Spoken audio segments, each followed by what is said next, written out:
So if you're thinking buying a PlayStation 2 Portable in 2022, there are absolutely some things that you need to consider before you're going to deep dive into this rabbit hole. So to begin with, when you're looking at the handhelds, they are completely custom made, and this is not some manufacturer making like a gazillion of these things. But when you're looking at the PlayStation 2 Portable, it's absolutely something pretty damn cool to get in your collection. But paying $500 up to $600 for a device that is custom made is not always a good thing. I've already seen a lot of videos coming by, and something I've noticed, we do have all kinds of different variations. Not only in the form factor, but also when it comes to the build quality, and that we're going to talk about today. So at this moment I'm making this video, this is one of the most common PlayStation 2 Portables you will see online. It looks like a beefy PlayStation Vita, but of course it is nothing like a PS Vita at all. This thing is pretty damn clunky.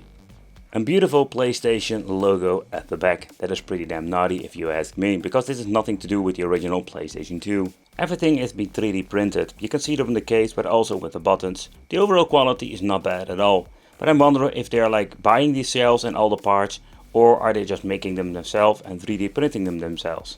That is a question that I keep wondering, and very difficult to find an answer to.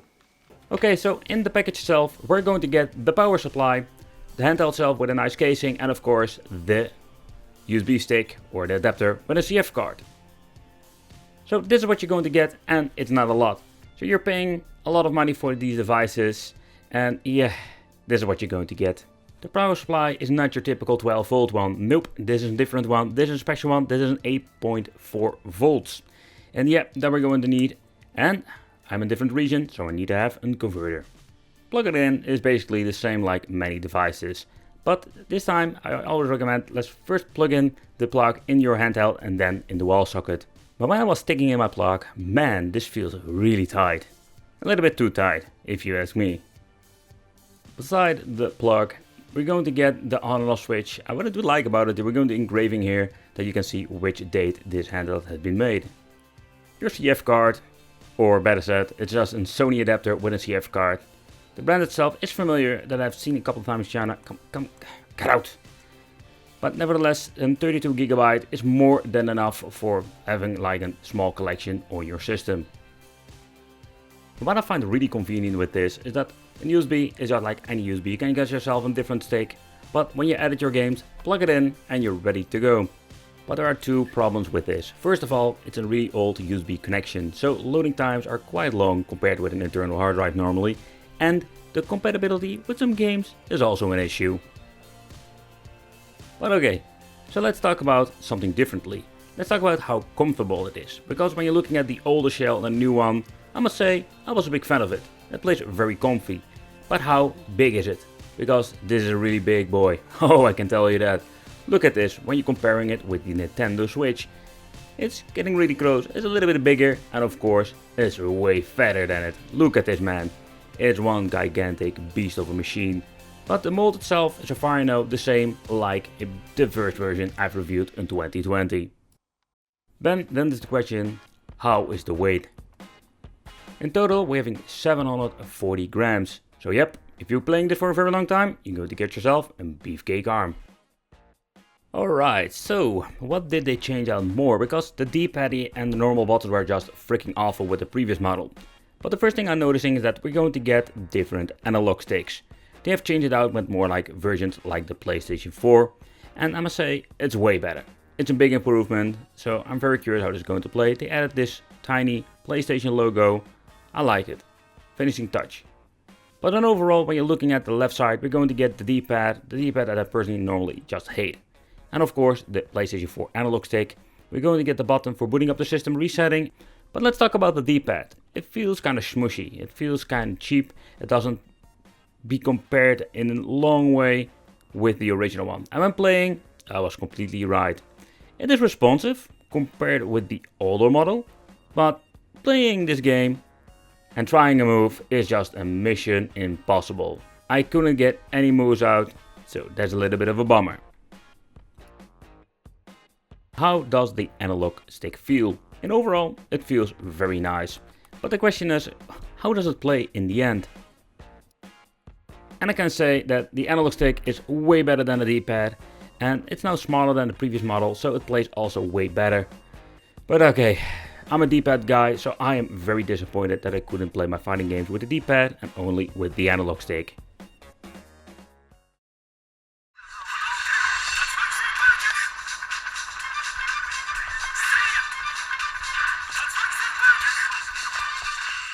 So by powering on the system itself and you're pressing the button once, you turn on the system. That's basically how you also reset it. So when you're in a game and you just want to reboot into the OPL menu, you press the button and it will instantly reboot. You can choose a different game to play. By the way, loading takes forever. And of course, on the left side we're going to get the LED that it gives an indication how is the health of the battery. Green for full, orange for, let's say 50%, and red that you need to charge it.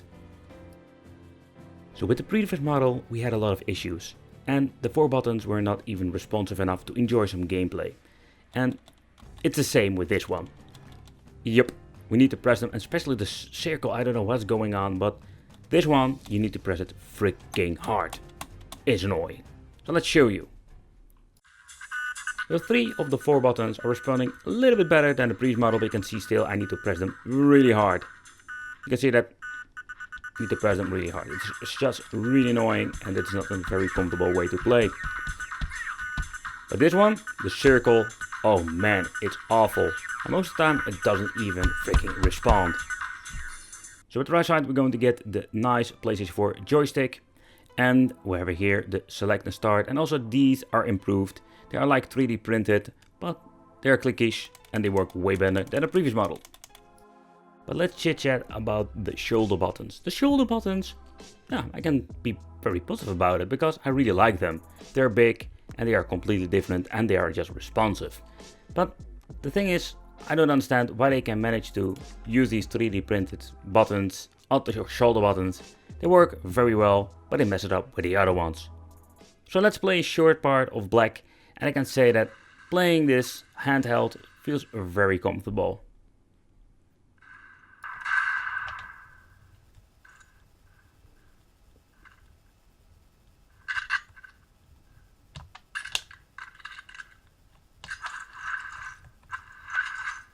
I really needed to get used to the controls. It's a very long time that I even played a PlayStation 2 game with a controller because I'm a keyboard and mouse shooter guy.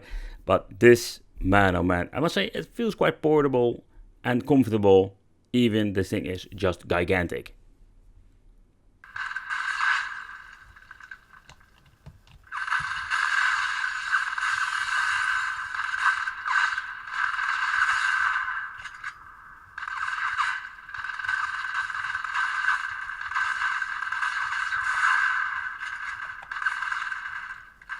But nevertheless, if you need to reload, oh man, you need to press the button really hard. You basically need to think by pressing in the button, you know, and that is just making this game, it's still playable somehow because the shoulder buttons are okay, but an overall experience is not that great when playing Black on the portable device. It's such a bummer. The PlayStation 2 Portable comes with a 7-inch display, and I must say the view angle are just okay. There are some view angles. If you're looking at this over here, you can see that it is not that great. And I've seen some better LCD displays, especially when you're going to pay a lot of money for a device like this. So I was a little bit disappointed seeing what you can going to get with this PlayStation 7-inch machine. And here you can see it is even glitching out. And that's what I talked about with the freaking USB and the memory card and OPL. But at the top we can also find 2 other buttons. One is for basically switching to an HDMI input, not really necessary, but the thing is pretty cool. We can switch out to aspect ratio if you want to play it by 4:3. So that's pretty neat, like with the previous model. When you're listening to the speakers itself, and also this is quite disappointing and it didn't improve it at all.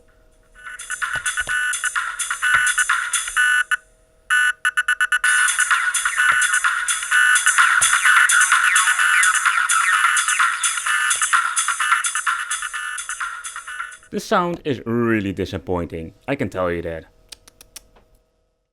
So with the previous model, that was just a freaking hot glue madness in the inside. But how is with the new model? Did they change it out? I can tell you, when I got the system itself, the mainboard was loose. So that was not a really good sign. So let's remove all of the tiny parkers and the 2 ones on the back.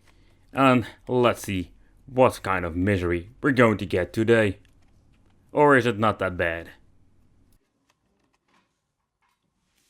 And so far no, this is basically the only PlayStation 2 Portable so far I have seen that has like two extra screws that clamps the two shells together. And I can tell you that's a good thing, that gives it a more sturdy feeling. Okay, so be very gentle to open it up because there are so many wires dangling. You can already see that the mainboard was moving around. So this is what you're going to get. Here we're having the OPL memory card that is also loose. It looks way better than my previous model I've reviewed, I can tell you that. So there is a positive side. And overall it's a little bit messy, but I have seen some horrible portables in my life. But here at the left side we're going to get a 3D printed case that holds the batteries in place. And at the right side we're going to get the same result and no hot glue madness.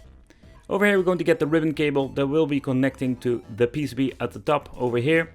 Because it's of course ribbon cable for the LCD, so this is one of the parts I need to remove. Otherwise I can't replace the main board or put it in the right position. They're also using a completely different fan, and that fan itself is not that very loud. Here we're going to get the cable for the power for the LCD. Oh boy, you can see like the PCB is dangling. They basically forgot one screw to put it in. So there's going to get the first replacement. And this is not like it should be, of course. Oh, quality control. There is no quality control. So basically the mainboard is just dangling in the inside. They didn't even hot glue it or put it on a position. There's only one Parker that is holding this piece of PCB on its place. So a little bit of a bummer. You can see a more special custom made PCBs for the USB controller and other devices. The soldering is not that bad in my opinion. I can do a better job. But overall it's a very interesting thing to see here on the inside. Because with my previous model we didn't have all these fancy PCBs. So yeah, that was the main problem. One of the feet was already broken off. So there were only two screws in that holds everything to place. There is a mod chip installed, as you can see over here. So this is quite some modification on the main board before they're going to put it in. But again. Okay, so there were some separate parts loose in the PlayStation Portable. And the reason why I did this, because the bottom part, I think you can see it over here. We're going to get this gigantic PCB that goes from the right to the left that connects the batteries. And they put it between it, so the mainboard can't make any contact. Man, oh man, oh man. This is not the way how you do it. But they did fix the CPU fan. I give you like an example of how it goes in the loudest settings. So the CPU fan, I like. It's very silent.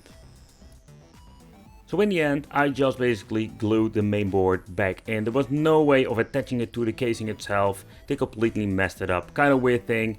A little bummer. The quality control and overall of the paint job was not that great. It is better than the previous model, but it's still not perfect. And it's flawed and problematic in many ways. So it's a little bit of a bummer to see all of these damages and paint job flaws. For the money, yeah, they just need to do a very good job in my opinion. Okay, but what also is quite interesting, and that is more like the biggest gamble, is the quality in general. I don't know if they keep selling this in the future, but I've noticed with my first model I ordered back in the day, it was completely different. Not only like minor differences that we don't have a logo over here at the front, but also at the back. The quality of this device is completely different, and the manufacturer or the personal creator of this did another really great job, let's put it that way. And they are also improving everything. We did get like the same configuration when it comes to the USB and everything else. So the OPL in that case was the same, but when you're looking at the overall quality, they were going to get the biggest difference. Alright, so when I was playing around with it, yeah, absolutely cool to think about that this is in PlayStation 2 inside and handheld. And it's still portable because you could still use a backpack or something with it. And the image quality of the display is pretty damn okay, even for the first generation I found on AliExpress. But I can tell you when playing around with it, I did notice a lot of problems, and that was a little bit of a bummer, despite you're paying around $600 freaking for a device like this. So I can tell you, my first experience with this first model, it was not great, and yeah, I had like a lot of issues also with the second model. So that is basically what we're going to get with these things. Another thing I wanted to check out is how is it compared with the first one and the second one. Okay, so let's take a close look at the older model. So this was the version I could choose any color, and I chose the white version. I like have this black and white combination. So it was really cool. And first of all, this version already had like an issue with the buttons, just like a common issue that you need to press them really hard. They click just fine. I never fixed it because it's very hard to open these things up, but that's something I will show you later on this comparison video. But the problem is with this device, the paint job is a little bit better, but it's still flawed.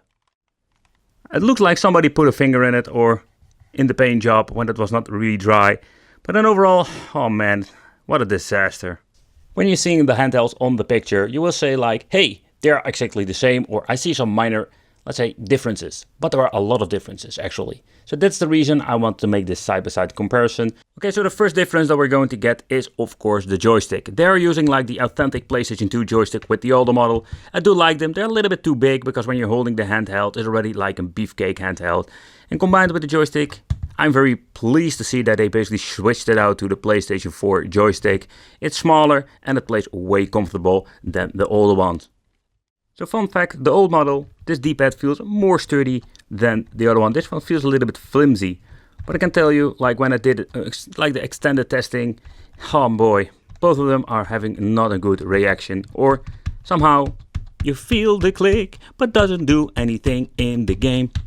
Really horrible. Okay, another change, and this is a very positive change. You can see that I have this like, ooh, it's really naughty. They're using like this switch, very clickish with the PlayStation logo. And this thing more, look at this. It's clickish, but it's wiggling around. Quite horrible. I already mentioned that the joysticks, like the form factor is different, but they play both just fine. The buttons have still the same issues. I'm hoping I can get this thing like to work. I'm going to open it up in the future.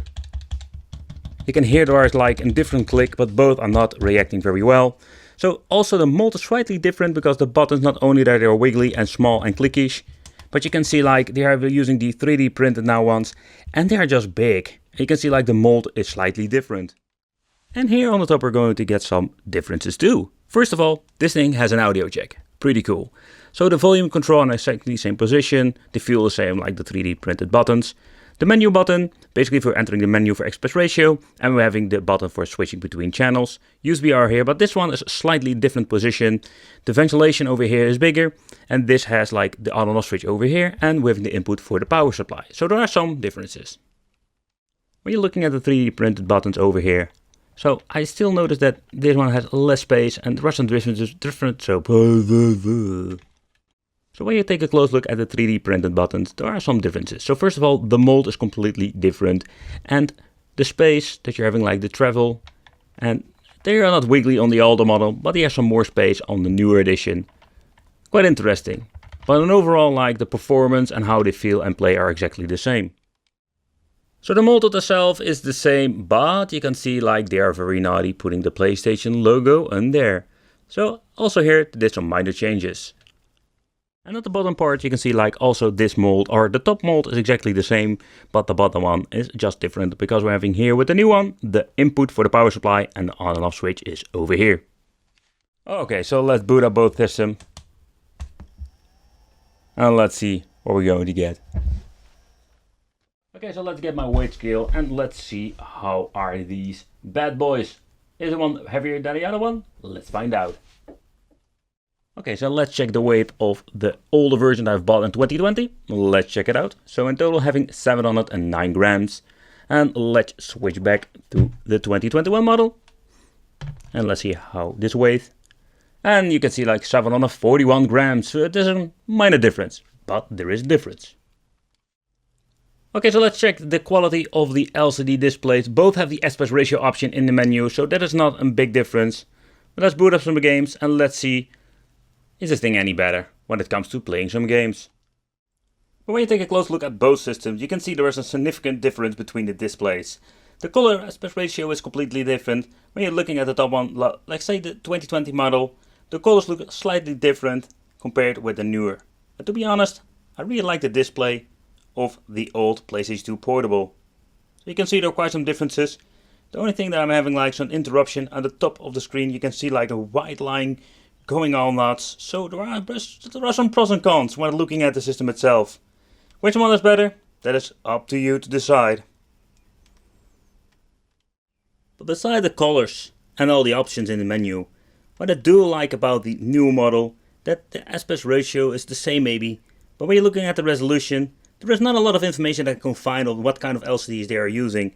But you can see that there is a significant difference when it comes to the quality and how good is the image quality of the older and newer model. So give you a quick example, this is the old one. I hope you can see it on the camera, but the newer edition, it has a way better display in it with better resolution because it looks way sharper. Both systems have this horrible high pitch sound, no bass, but the 2021 model does have better speakers.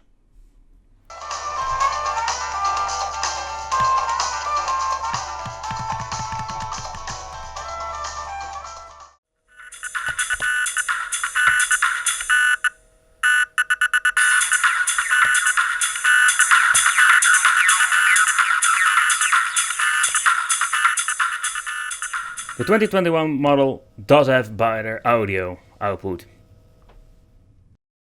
Alright, so first of all, in the main review I did a completely tear down with this device and oh boy, it was not good. So the way how they made it was just awful. They didn't even use enough hot glue to put the freaking batteries on the position that it needs to be. So in my opinion, that was just a no-go for me. But when you're looking at the way how he edited like the mainboard and how you put everything in this casing, it's made like in a very strange way, including the CPU fan. The soldering was not that great, and overall it wasn't hot glue and just a cable nightmare first class. I don't know if this is like the person who made it did like a messy job, or this is more like a first prototype. That is something we'll never find out. But let's take a close look at the new version, because this one looks freaking awful.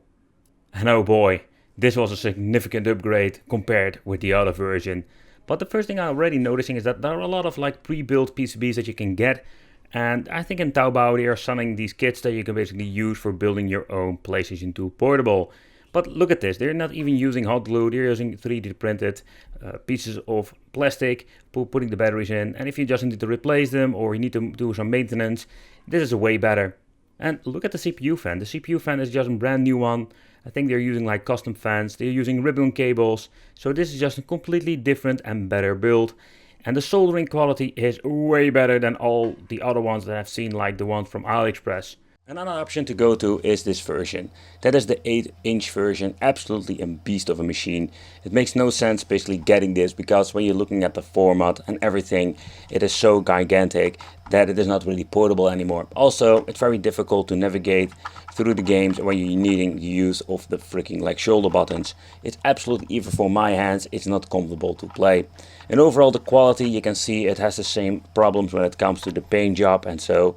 But that's the main problem when you're having like a big device like this. But sticking in my plug, oh boy, it's really tight. And I must say that is with all of these devices. I don't know what's going on, but it's not falling out anyway.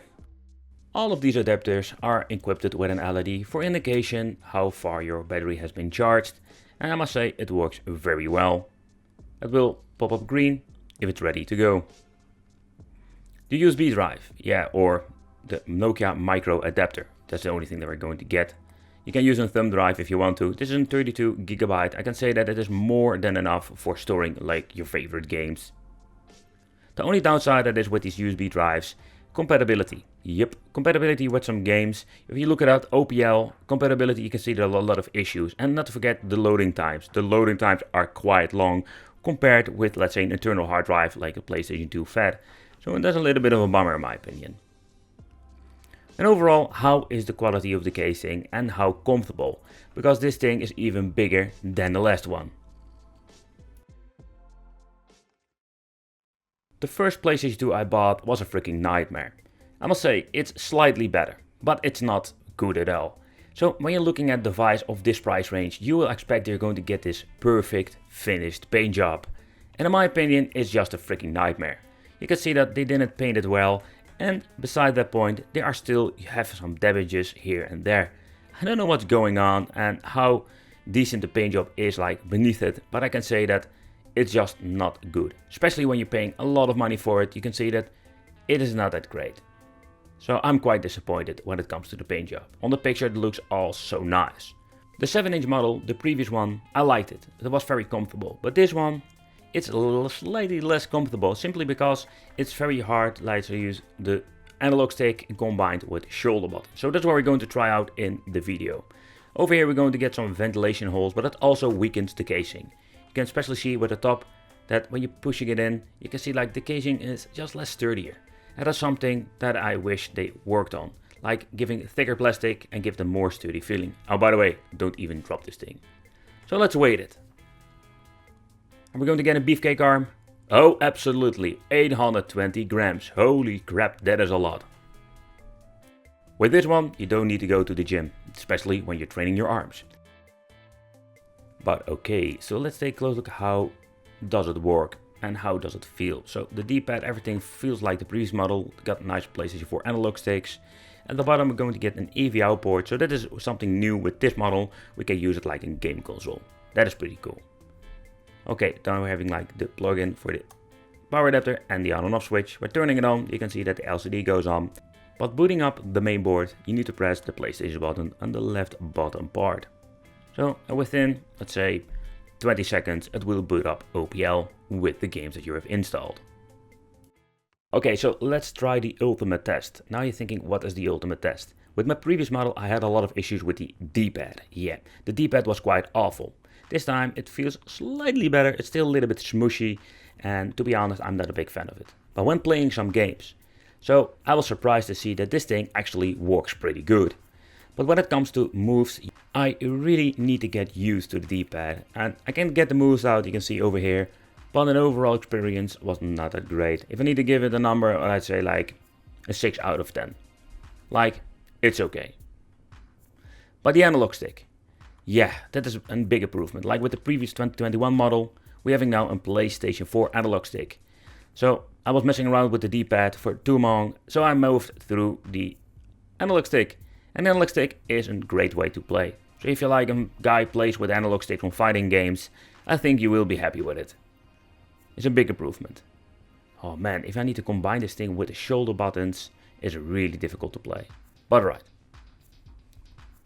So this device is 8 inches of fun. But the problem is that combined like with the shoulder buttons, the analog stick, like with shooting games, how is this going to play? So I wanted to try out a little bit of a black gameplay just to see how it works out. The shoulder buttons, they look kind of filthy, to be honest. Yeah, look at this. But they have membranes beneath them and they are just fine like all the other models I've reviewed. But let's play some games.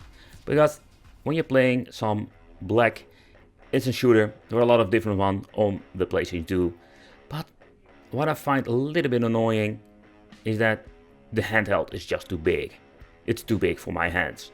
So I find it less comfortable to play. Finally, the freaking D-pad and all the other buttons work fine, so if you need to pick up something or you need to reload, it works way better. That's just the way how it seems to be working now. It's just a freaking miracle.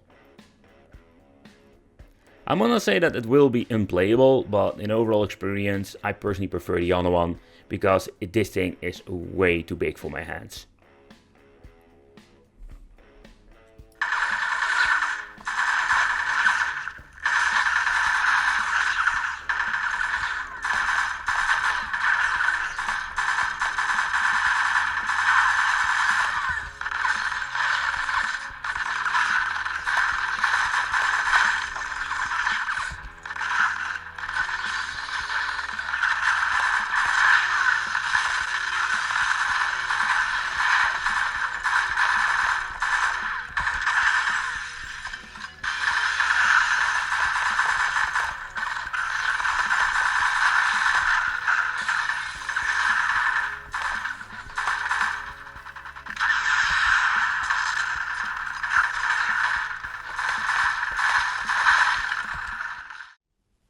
So with this expensive machine, we're going to get an 8-inch LCD display. And I must say that the display itself looks very nice.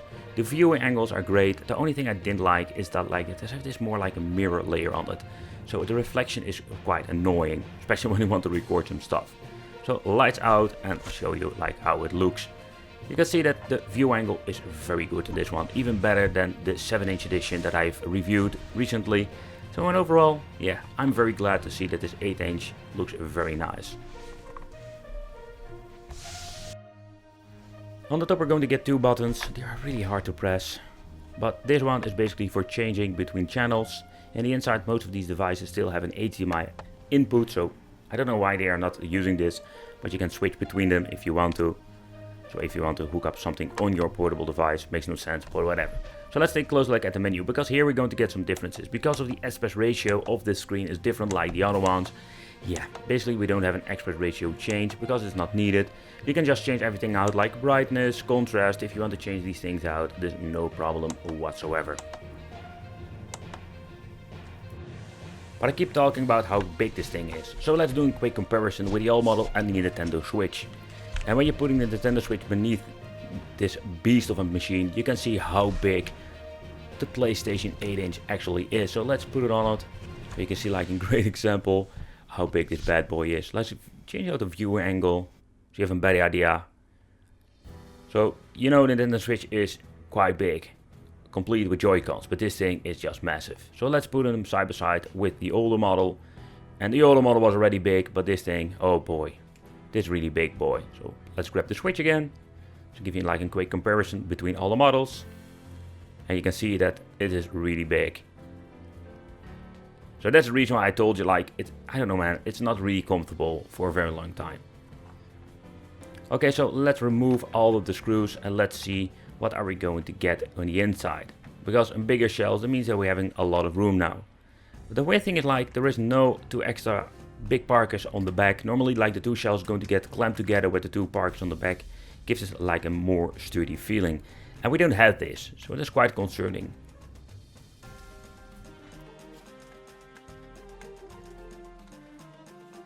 So normally we're going to get 4 of these parkers on the bottom and the top, but we're going to get 2, or better said, 1 on each side. So removing them is very easily. They didn't tie them up that bad. But the problem is when you don't tie them up too much, it feels a little bit wonky when you're having the 2 shells. Okay, so let's remove the last one and let's see if we can open it up. Okay, so it's always the question, how can I open it up? Simply because, oh man, you need to be so gentle. There are so many wires on the inside that you can basically rip apart. Okay, so I wanted to turn it around and all my 3D printed shoulder buttons fell out. So this is the way I need to open it up. And I must say there is no hot glue madness over here going on. This ribbon cable, I think I'm going to detach it because it's too short. So let's detach it. It's for the top part, so it's not needed to show the insides. Alright. Okay, so let's do a quick overview.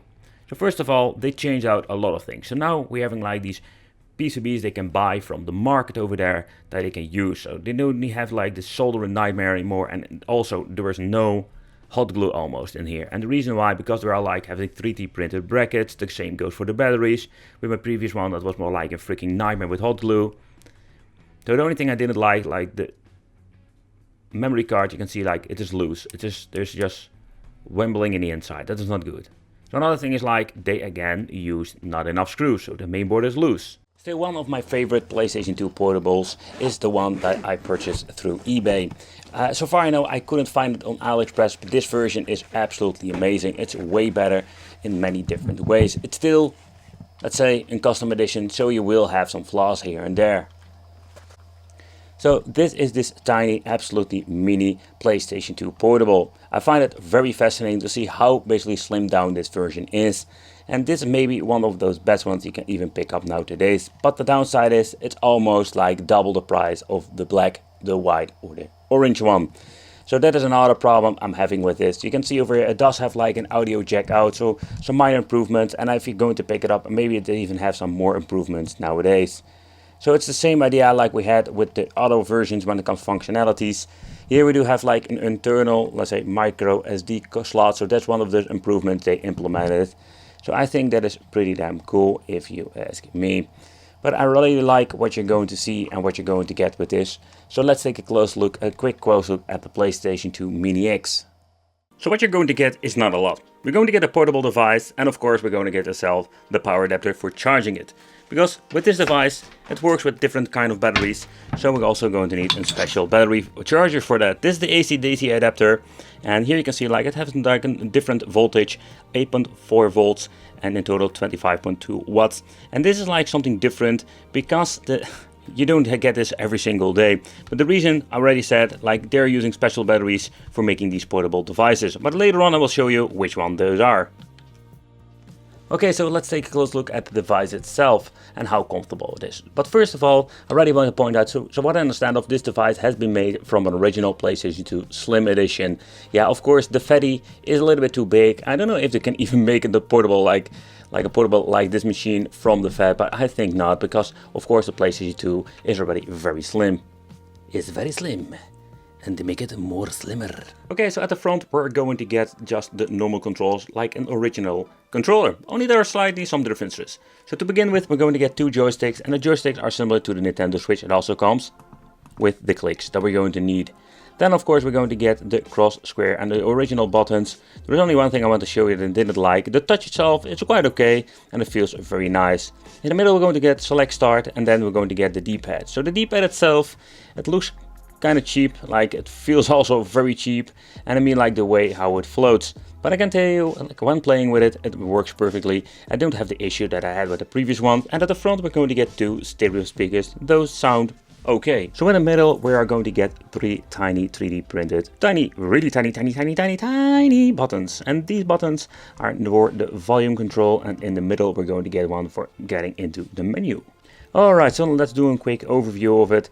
And at the back we're going to get the plug for charging it. This is basically the second on and off switch. Yeah, that's kind of weird because you need to turn it on over here and then you need to press the button to boot up the system itself. This device comes with a CF card, so we don't have an USB like with the previous models. Then we're going to get four 3D printed shoulder buttons. And I must say, when you're holding it, you can touch them okay. It's not the best configuration, but it works. It works better than most of these portable devices. So that's basically like what you're going to get with this device. There is no AV out or something like that. It's purely made for portable gaming. And not to forget, of course, what we can do is plug in a headphone. That is an option you don't have with every portable device. Okay, so let's boot it up. The first thing we need to do is putting the switch here at the left. You can see the LED is started to blink. It also indicates the color, like how far the batteries are empty. Then we're going to press the button on top and it will boot up the system. It takes a couple of seconds to boot up McFreeboot in combination with OPL, and we can play the games from the CF card. So at the back we're going to get ourselves more like a special roaster for against dust in combination with the fan for cooling the system, and I will let you hear it how loud it is. In my opinion, it's loud, but not really annoying loud. Alright, so when you're booting up a game and it's basically like getting a new signal, sometimes I had the issue that I cannot get into the menu of the display. But here you can see, like, when you're going to get in the menu, here you can change brightness, language. You can always like basically put the display in different position if you're having some issues. And fun fact, you can put it in the original 4:3 aspect ratio if you want to. Okay, and of course here you can like mute it on off, and we can change out the volume, but we can also do it outside of the menu when you're going, basically pressing the buttons like plus or minus. But if you want to play your old school games, you make an ISO file of it, or the format that you need for booting it up, take consideration that you need to have some tinkering when it comes to OPL in general, because not all the games have like 100% compatibility, and you can fix most of these issues when you're changing out the options. But it's something I can make a separate tutorial about how you need to set everything up. But it's something you need to take consideration when it comes to OPL. It's not really like a plug and play device that you slap on your files and you can play a game. Some games will boot up just perfectly, but some games will have some issues in the end. So he is using a very nice display, an IPS display. So when it comes to the colors and even the view angle, what you can see over here, it looks amazing. I personally really love it. So that is a very big positive thing. The only thing I didn't like is more like the bezel.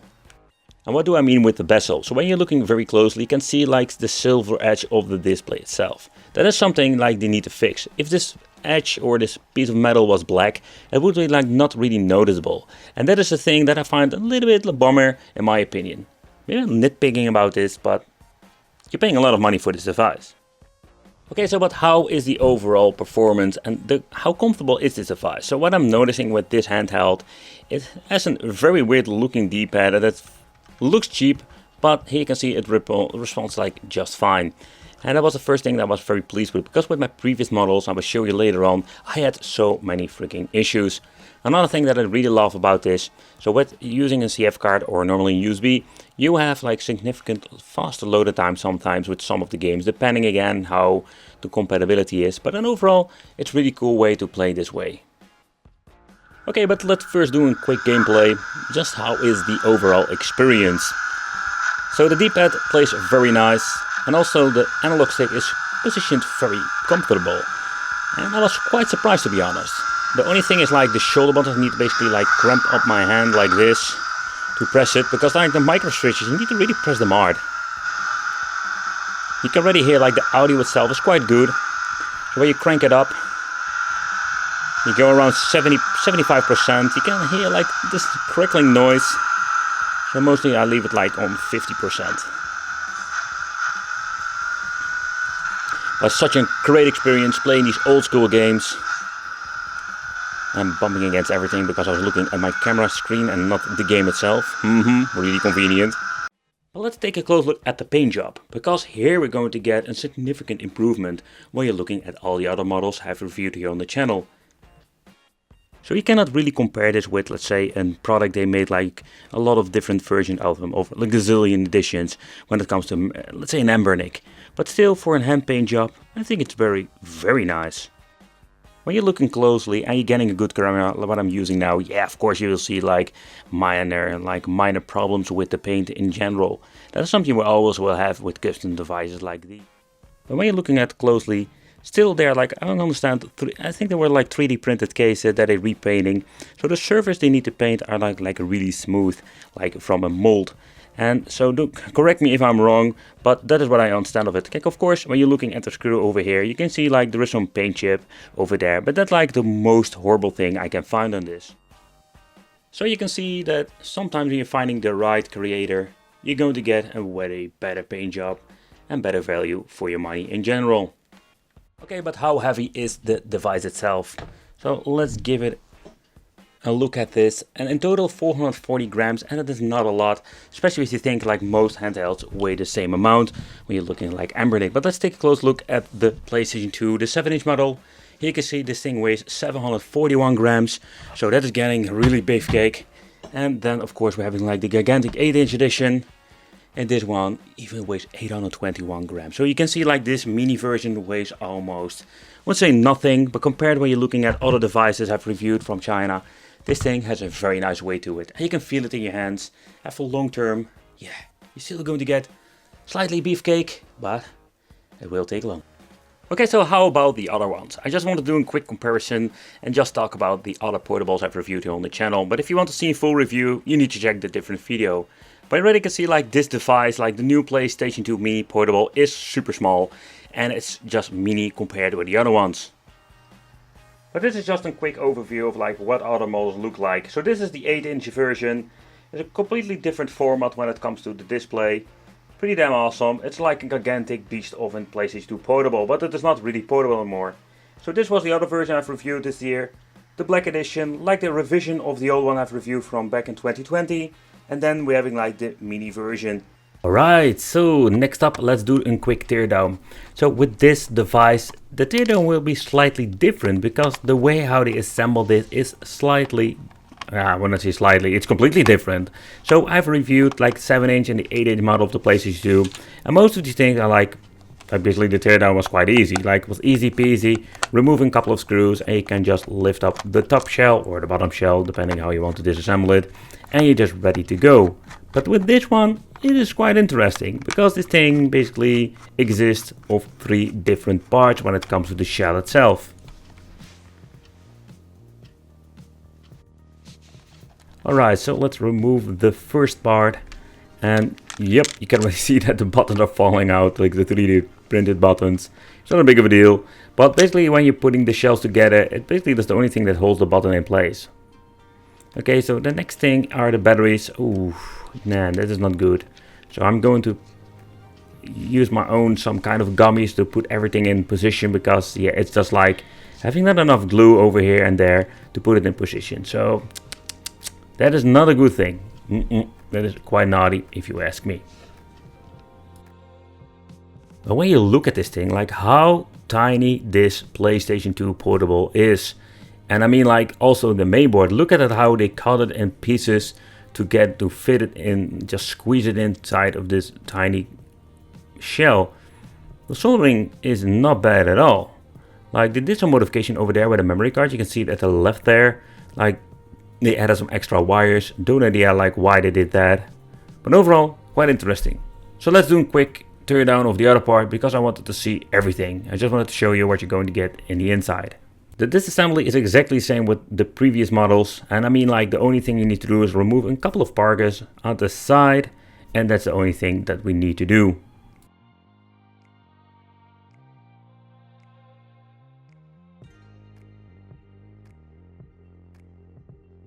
Alright, so this is going to be exciting. Oh boy, there's not a lot of room here. So like this is things I'm always so afraid of, that I'm going to rip a cable from the soldering point, but they also use some hot glue, so that will not happen that fast and that easily. But here you can see what you're going to get in the inside when it comes to the controller board for the display. And they also use a special encoder board when it comes to the control unit for the controls at the front.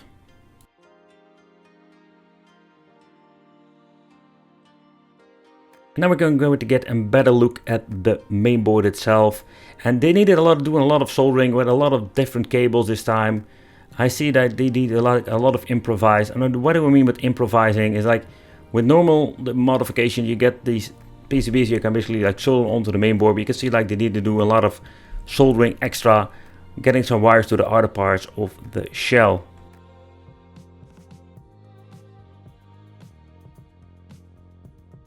So when it comes to the soldering method and everything that comes with making a device like this, it's quite interesting. Better said, it's quite impressive.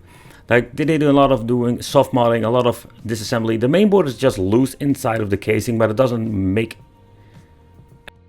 I don't know what happened over there, but maybe it was a mod chip installed before they used this mainboard and they just basically cut it off like that.